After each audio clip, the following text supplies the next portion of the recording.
कराची के इलाके लांढी में ट्रेलर की टक्कर से मोटरसाइकिल पर सवार 2 अफराद जाँ बहक हो गए। मजीद जानते हैं डॉन न्यूज़ के नुमाइंदे इमरान हफीज से। इमरान, बताइएगा।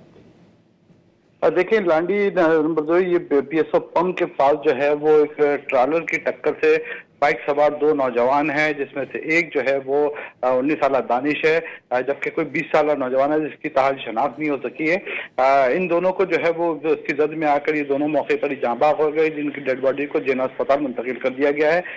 पुलिस ने जो है वो ट्रॉलर को कब्जे में ले लिया है और ड्राइवर को जो है वो हिरासत में लिया गया है। जी, बहुत शुक्रिया इमरान।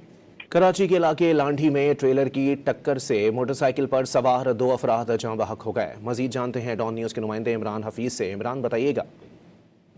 देखिए, लांडी नंबर 2 ये PSO पंप के पास जो है वो एक ट्रॉलर की टक्कर से बाइक सवार 2 नौजवान हैं, जिसमें से एक जो है वो 19 साल दानिश है, जबकि कोई 20 साल नौजवान है जिसकी ताहाल शनाख्त नहीं हो सकी है। इन दोनों को जो है वो उसकी जद में आकर ये दोनों मौके पर ही जाँ बहक हो गई, जिनकी डेड बॉडी को जिना अस्पताल मुंतकिल कर दिया गया है। पुलिस ने जो है वो ट्रॉलर को कब्जे में ले लिया है और ड्राइवर को जो है वो हिरासत में लिया गया है। जी, बहुत शुक्रिया इमरान।